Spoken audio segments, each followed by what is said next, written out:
All right, so we're back for another deep dive, and this time we're uh, really getting into the thick of it with the election coming up. You know, the candidates are making their final pushes, and we've got some interesting strategies playing out from both sides. Definitely, yeah, things are heating up.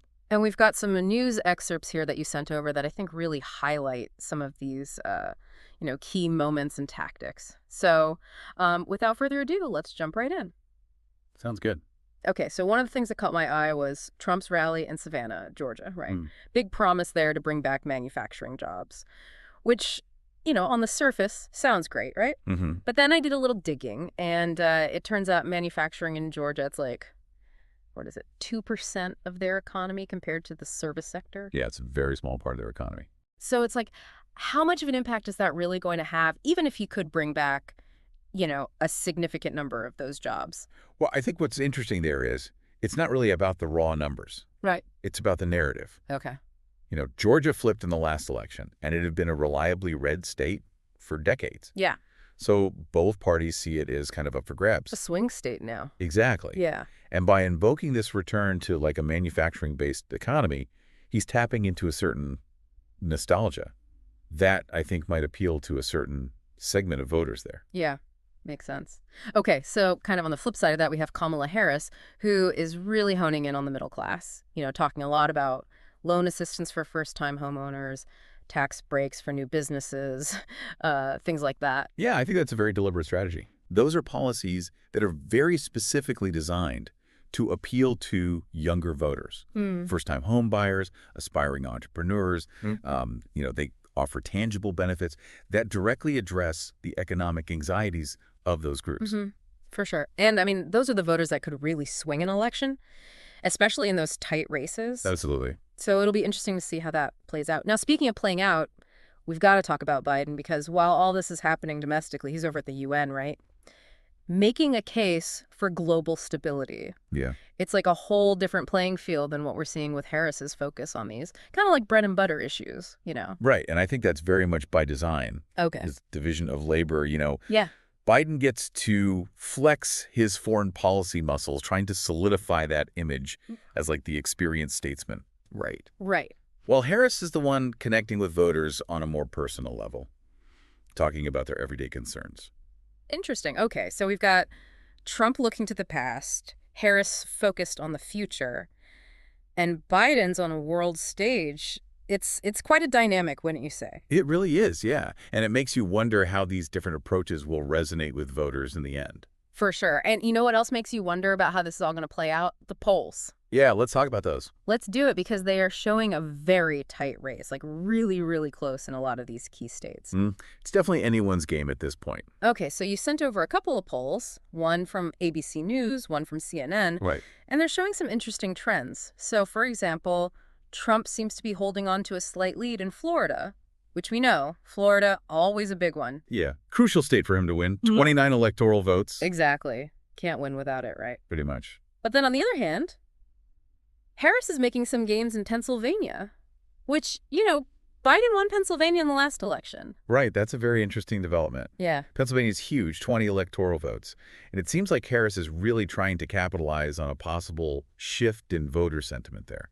Especially with the suburban women, right? Exactly. That's a demographic she's been actively reaching out to. So it's like it's anyone's game. We've got these two states neck and neck. I mean, things could really swing either way at this point. Absolutely. It's going to be a nail-biter. All right, well, on that note, let's take a quick break, and then when we come back, we'll dive into some of the other key states to watch. So we've got these tight races in Florida and Pennsylvania, but we can't forget about the other battleground states, like what's happening in, say, Michigan or Wisconsin. Yeah, those are always important states in a close election. Michigan has 16 electoral votes and Wisconsin has 10. So they can definitely make a difference in the outcome. Right, right. Especially things are as close as the polls are suggesting. Now, I know we always have to be careful about putting too much stock in polls. Oh, absolutely. Polls are just a snapshot in time. They can change. Yeah, they have those margins of error, right? Exactly. And they don't always capture the nuances of voter sentiment. Like, someone might say they're undecided, but they're actually leaning one way or the other. Or they might change their minds completely before they even step into the voting booth. So true. But even with those caveats, the polls are still giving us some valuable insights. They are. And I think one of the most important things they're showing us is just how close this race is. Yeah, it's really anyone's game at this point, and I think that's why it's so crucial to pay attention to those battleground states, because that's where the election is likely to be won or lost. Absolutely. And I think we're going to see a lot of focus on those states in the coming weeks. Oh, for sure. Both campaigns are going to be pouring resources into those places. Rallies, advertising, get out the vote efforts. It's going to be a whirlwind. It is, and it'll be interesting to see how the candidates tailor their messages to appeal to voters in those specific states. Right, because each one has its own unique demographics and concerns. Exactly. So it's not just about having a broad national message. It's about really understanding the local issues and connecting with voters on a personal level. And that's where things can get really interesting. Because Yeah. we've seen in the past how even small shifts in voter sentiment in these battleground states can have a huge impact on the outcome of the election. Absolutely. Every vote counts. Hmm. And in a close race like this, it's even more important for people to make their voices heard. Couldn't agree more. So, to our listeners out there, no matter who you're supporting, make sure you're registered to vote. And then get out there and cast your ballot on election day. That's right. It's your right and your duty to participate in the democratic process. Now, with all that said, I think it's time to shift gears a little bit and talk about something that's been on my mind, which is how this election is being covered by the media. Okay. Yeah, that's a whole other conversation. It is, and it's one that I think is really important to have.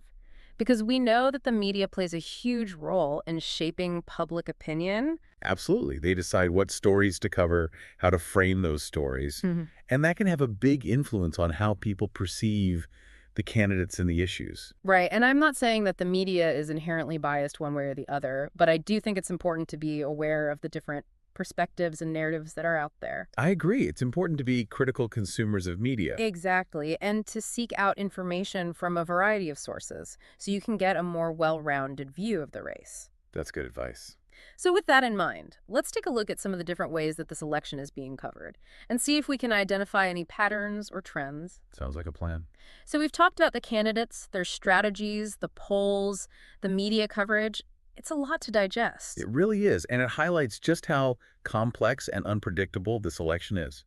For sure. I mean, who would have thought even just a few months ago that we'd be in this position? It's like every week there's a new twist, a new development that throws everything up in the air. And that's what makes it so fascinating to follow, right? Absolutely. It's like a political thriller in real time. Exactly. And we're all just waiting to see how it's going to end. Well, on that note, any final thoughts for our listeners as we head into these last few weeks before Election Day? I think the most important thing is to stay informed, stay engaged, and don't be afraid to have those tough conversations about the issues that matter most to you. Couldn't agree more. And, at the end of the day, it's up to each and every one of us to decide the future of our country. So make your voice heard, get out there and vote. Absolutely. Every vote counts. Well said. And on that note, thanks for joining us for another deep dive. It's been a pleasure, as always, picking your brain on all things election related. The pleasure is all mine, and I'm sure we'll have plenty more to talk about in the weeks to come. Oh, I have no doubt about that. To our listeners, thanks for tuning in, and we'll catch you next time for another deep dive.